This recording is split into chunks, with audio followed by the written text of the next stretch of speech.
So folks, November 18th, and we've got a ton of stories to get into today. Again, of course, we have to talk about Russia's terrorist attacks in Poland. We can officially call them Russia's terrorist attacks in Poland now, with Polish authorities coming out about 10 hours ago saying that, of course, it was Russian security services that committed these terror attacks in Poland, as everyone knew it would be, but official confirmation is always good. The only people that are denying that it was Russia really is that it's the people that have to do anything about it. I mean, as you know, the major hurdle with Europe and the West in general has been getting them to admit that only one side is at war at this point. It's only Russia that is at war, and so West is refusing to do anything about it, therefore escalating the system, the situation, as Russia continues escalating only into weakness. I'm going to cover that story. We've got, of course, Ukraine's overnight strikes on all things Russian in Russian-occupied Ukraine and in Russia itself. We'll briefly touch on that. We've got Russian economic news, really some amazing Russian economic news, just getting worse and worse. We got Russian oil market news getting even worse. Just a lot of great news today, you guys. We've got Slovakia news, we've got Hungary news, we got some ridiculous Russian propaganda news. And another thing I want to cover today is I'm going to show you why the dying days of the regime, the Romanov dynasty, the dying days of Tsar Nicholas II's regime is now a carbon copy of everything that we're seeing out of the Putin regime. Starting with the 1905, the spectacular failure of the 1905 war, in which Russia wanted to grab Korea and basically fought Japan, and Japan wiped out 90% of Russia's navy, and that led to the death spiral that ousted Tsar Nicholas. I'm going to lay the whole thing out for you. I wrote it all out. Anyway, so let's go ahead and start. This strike is very interesting. Okay, we don't know if it's a strike. Ukraine's not admitting it. The epidemic of exploding gas and oil infrastructure continues all over Russia this morning, as a massive gas pipeline in Omsk is currently burning after explosions. And I'm going to give you the goods, guys. I know you guys like this burning Russian oil and gas infrastructure as much as I do. This is a close-up. Overnight, Ukraine targeted the Zhuevskaya and Starobeshchevskaya thermal power plants in Russian-occupied Donetsk. Putin's network of colonies being increasingly economically unfeasible is a reality that is rapidly approaching. And these were big hits, and I'm going to show it to you from the Ukrainian perspective in a second, too, because the Magyar unit, the unmanned air forces of Ukraine, has a massive, their content production is like second to none now. They are coming out with these strikes, usually 2 or 3 hours, with these amazing videos of pop music. And these guys are just incredible. Anyway, this is just stuff exploding there in Russian-occupied Donetsk, leaving thousands and thousands of people without power. And Ukraine is just sort of hitting anything they want. As you can see, there's a little bit of outgoing air defenses, little bit, not much. Oh, and then absolute bedlam breaks out. You've seen these strikes before, and here's the Ukrainian perspective. I'll just read you what this is from Stratcom. Ukraine's unmanned forces have posted footage of last night's highly successful strikes on the Zhuevska and Starobeshchevy thermal power plants in Russian-occupied Donetsk. For Moscow, maintaining a global network of colonies as their own domestic economy collapses is becoming increasingly untenable. And as you can see here, there's their power plant. And they know exactly what to hit, you see. It's always, I think these drone operators know more about power plants probably than the guys running them on the ground at this point. They are hitting power plants after power plants, oil refineries, just constant, nonstop destruction.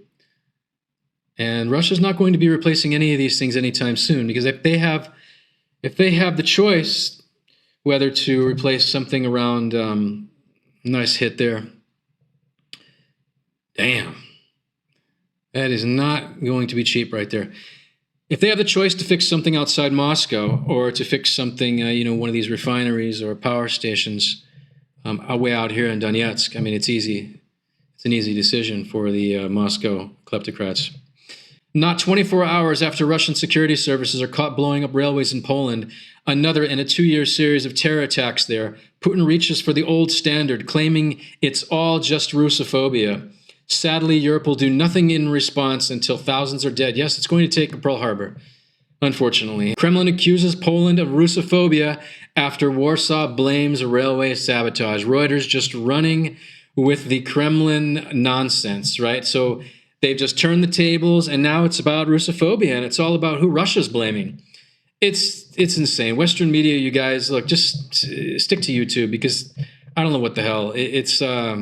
I'm so glad I don't participate in that nonsense. With buyers having fled, Russia is just filling old tankers and setting them adrift across the world's oceans. The percentage of tankers stating destination unknown is now up every week, up nearly 30 times in 10 weeks. See the yellow area circled. Before I show the yellow area that is circled, this is it's about 175 million barrels of Russian crude oil now sitting in tankers worldwide, up 16% since the end of August. Just going almost parabolic, and it looks like we're about to start a new up leg.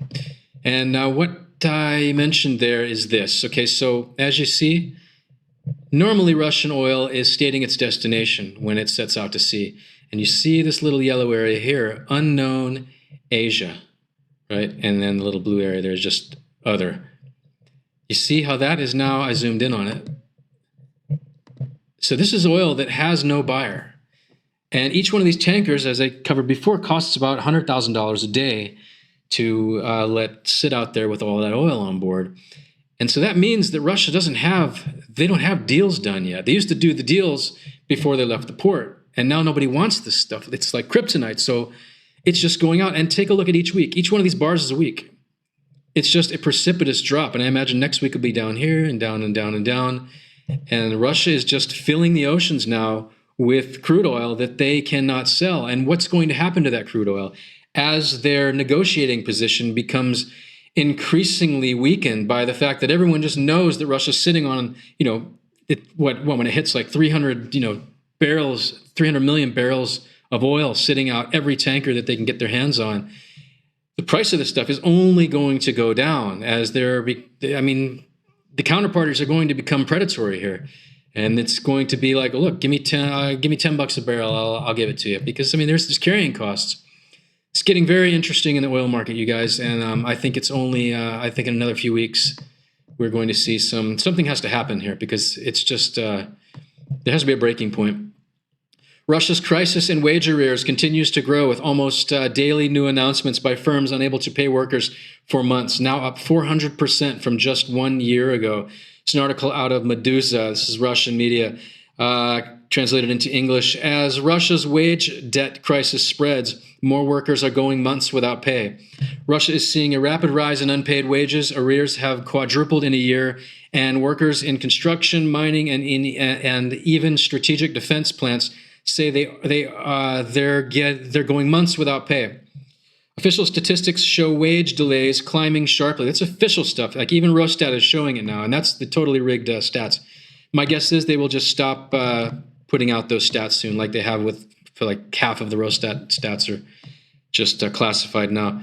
Even as experts debate whether the surge signals a deeper economic problem or simply reflects a statistical fluctuation. Yes, it's just statistics, just like it was, just like the price of gasoline, and the gasoline lines that spread all over the country were because of the tourists and the fishermen, right? Regular Russians are opening the newspaper, as you'll see from Steve Rosenberg here. He's doing a really good, check him out. He's got a really good, he goes through all these newspapers and covers this stuff sometimes. Well, every day he's doing it now, and it's really great. Just take a look at this one. I'll let him speak for himself. Down to earth. The Russian car market is on the way to becoming like Cuba or the USSR. The average price of a new car in Russia has reached 3.43 million rubles. That's around $42,000, an absolute record. There is no sign it will go down in the future, rather the opposite. In these conditions, only 9% of car owners now change their cars between 3 and 7 years old. The pool of cars in the country is aging. Like in Cuba, after the break in relations with America. The rising price of coffee is also making headlines here, with this prediction: soon Russians will go back to the kind of cheap coffee substitutes from Soviet times. What, mud? For example, chicory, or a coffee drink made out of rye. Rye. Независимая газета reports today that the home finance market in Russia... And just to point out, nowhere will you see anyone blame it on the genocidal war taking place at their behest in the neighboring nation of Ukraine. It's nothing about that. It's about cyclical interest rates, and it's all just natural economic forces. It's almost destroyed, experts say. The policy of cooling the economy has led to a crisis in mortgages and housing. Because banks are no longer sending out, they're no longer selling mortgages. They're no longer issuing mortgages for cars, for houses or cars, or dealing with corporate loans. They are buying Russian government bonds at the point of a gun, so the Russian government can send that cash to North Korean weapons factories and to buy ballistic missiles to slam into apartment buildings here in Kyiv. Construction. According to the latest data, the number of housing loans in the first 3 quarters fell by 44% compared to last year. In rubles, the drop was 33% year on year.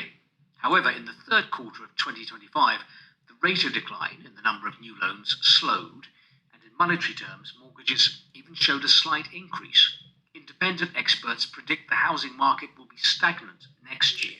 Yes, it's not going to be stagnant. It's in a state of collapse, but they can't say that. They're not allowed to ever even say it's a falling GDP, for example. They will rig that number 2 ways to Sunday, I think is the old expression, and you're never going to see... I don't know what it's going to take before we see real headlines. I mean, whatever's happening on the ground is way worse than you're seeing in the Russian headlines. And on to Russian-occupied Ukraine, where it's just continuing to spiral as Putin's gangsters are just looting anything of value. In Ukraine's Russian-occupied region of Melitopol, the government, in quotes, has, in quotes, nationalized an entire apartment complex, leaving hundreds homeless. A video appeal to the local authorities asking for help. And this is in Melitopol. And just to give you an idea, I knew a guy, husband and wife, in Melitopol. That's on the coast down there by Mariupol. And they had a string of restaurants all down through what is now occupied Ukraine. And gangsters just came, and they just came in and brought a notary and just said, look, we're taking your restaurant. And that's it. And then they sent him, there was no, you're going to sell us the restaurants is how they put it. And they just acquired this giant restaurant chain with like 15 restaurants all over Melitopol, Mariupol, southern Zaporizhia. And that's the way this works. But anyway, now they're just stealing people's houses. This is a whole building. And here's all the people that live in this building. And they're visibly upset because they're going to be homeless. They'll probably be homeless. They'll probably just be forced to rent their own homes from the gangsters. She's just laying out the situation that they have had. These are like family houses, and they're just being stolen, in quotes, nationalized by the new government. The Russian-occupied government of Hungary is sending its apparatchiks to consult with Medvedev on how to convince the world that Ukraine is somehow, in quotes, persecuting the Hungarian minority. Which is about as fantastical as the thought of Orban not taking a third helping of goulash. And this is a post from Japols. He's Hungarian opposition, awesome guy that I know. And anyway, this is just absolute nonsense. I'm going to show you in a second Russia's history of using this same line for the past, hundreds of years. Hungary's pro-Kremlin far-right leader, Laszlo Toroczkai, stands for Our Homeland Movement Party, met Medvedev to discuss Hungarian minority rights in Ukraine. Moscow has been stoking ethnic tensions in Transcarpathia, including FSB-linked false flag attacks posing as Ukrainian nationalists. And this is just the old trick of... Russia is advising Hungary to use the old Russian trick of, in quote, protecting the minorities. So they are trying to curry favor with worldwide media that Ukraine is somehow persecuting the, in quotes, Hungarian speakers in Ukraine. And so I put together a list of all the times that I could find. It took about 2 minutes to find this. Russia's history of invading countries to protect minorities. Poland, 1939. USSR invaded eastern Poland, claiming it needed to protect Ukrainian and Belarusian minorities after the Polish state, in quotes, collapsed. Moldova, Transnistria, 1992 to present. Russia sent troops claiming it had to protect Russian speakers in the Transnistria region. Transnistria is now the little Russian colony that's in between Moldova and Ukraine. It's basically just a massive Russian military base. Georgia, Abkhazia, and South Ossetia. In 2008, Russia invaded under the justification of protecting Russian citizens and people threatened, in quotes, threatened by Georgian forces. Yes, the Georgians and the historically aggressive Georgian people, as you know, if you've ever been to Georgia, they're like the coolest people you'd ever meet. They'll invite you into their homes. I mean, they're not, that's ridiculous. Like Georgia was going to invade Russia or persecute the Russian speakers. It's just insane. Moscow had handed out Russian passports beforehand. That's what they do, passportization. They did the same thing in all areas of Ukraine that they managed to occupy. Ukraine and Crimea, I guess we don't have to go into that. You know that they used protecting the Russian speakers of Crimea, then they used protecting the Russian speakers of Donbass, then they used protecting the Russian speakers of Ukraine in general when it was the 2022 full-scale invasion. They did the same thing in Kazakhstan. Talking about Kazakhstan again, Russian officials, including Duma members, claimed Kazakhstan must be ready for protection of Russians in northern Kazakhstan in 2022. Baltic states, continuous propaganda that they've always done up there in the Baltics. Kremlin repeatedly claims ethnic Russians in Latvia, Estonia, and Lithuania are oppressed and may need Russian intervention. Russians killed or deported a large percentage of the exact population that they'd previously claimed to protect. And here's some other historical headlines when they did it to Poland. This is in 1939. Poland, Russians cross border. This was U.S. newspapers, actually. Russians cross borders to protect minorities. Yeah, sure they did. And they just murdered all of them. Reds invade Poland. Russians cross border to protest minorities. Remember, that was a joint invasion with the Nazis. The Nazis invaded from the west, and the Russians invaded Poland from the east. It was a deal that they had done. Like a month beforehand. An estimated 50,000 came out in Bratislava last night to protest Putin's sycophantic Slovak prime minister and his dragging of Slovakia back into the hellish Russian world in exchange for personal enrichment. You see, just like Orban, the electorate is increasingly at odds with everything that these Russian-backed kleptocrats are doing. As you know, Fico, it's the guy that runs Slovakia right now. He is he loves Russia more than he loves his own children. Anyway, here, about 50,000 people in the main square of Bratislava. And here's just some scenes from that. This is last night. And 1989, they're referring to yesterday was the anniversary, by the way, of the Velvet Revolution, the amicable split between Slovakia and Czech Republic. That's what they became after they had been Slovakia under repressive Soviet rule, so repressive that they were boiling people in acid and all other means of Russian culture that they inflicted upon the good people of both countries. And a story that's not really getting the coverage that it warrants. Here, I'll read you what I wrote. The situation with Russia's disastrous 1905 war with Japan, the catalyst of Tsar Nicholas II's downfall, was very similar to what we see today with Ukraine. It's not only similar, it's like a carbon copy, you guys, and you'll see that. The Tsar wanted Korea, cited the same bag of nonsense demands on Crimea that they have today on Ukraine. After briefly getting control of the peninsula for a year, Japan wasn't having it. The Tsar made his demands. Now, see if any of this sounds familiar, you guys. Korea belonged in Russia's, in quotes, sphere of influence. Russia insisted it had the right to shape Korea's foreign policy and block Japanese involvement. Russia had a protective role over the Korean monarchy. Puppet family running the country for Russia while they looted the resources. Economic control inside Korea. Russia demanded mining concessions, timber rights, banking influence, and control over all key rail projects. Right? Military access and strategic rights. Russia pushed for troop movement rights in northern Korea, access to ports and rail links connecting Korea to Russian-held Manchuria. Japan must not dominate Korea. Russia stated Korea would remain independent, which effectively meant aligned with Russia, not Japan. So Russia was basically saying to Japan then what Russia is now saying to the West. We know you will whip our asses in real war, so please hand us Korea or Ukraine so that we can use those resources, loot those resources, put our military there, build some military bases, so then later we can do a real war with you and maybe have a chance to win. You see, it's nothing has changed. And then the war happened. Japan then destroyed, I read you what I wrote, Japan then destroyed 90% of Russia's naval forces, and by the end of the war, similar to Ukraine today, the Tsar was pouring mostly unarmed soldiers into Japanese artillery, starving, no shoes, just massacre. Russia never changes. And on a darker note, about 15 hours ago, murdered by Russians last night in Ukraine's Kharkiv region, Karina Bakhur. She was the champion of Ukraine in Cossack martial arts and kickboxing, European champion 2023, 2025, and world championship medalist in 2023. She would have turned 18 on December 5th, but Russians murdered her about 15 hours ago.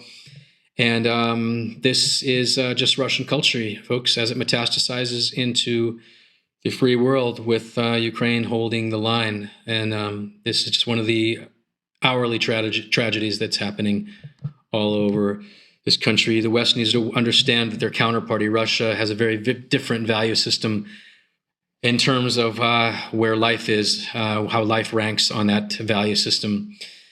And whether it was pouring, unarmed soldiers, barefoot soldiers into Japanese artillery in 1905, or today with atrocities such as this. This is what Russia has always done, and they will always do, as long as they're allowed to maintain that prison of nations empire in which they extract the resources from impoverished republics and then feed that money into a war machine to then expand territory.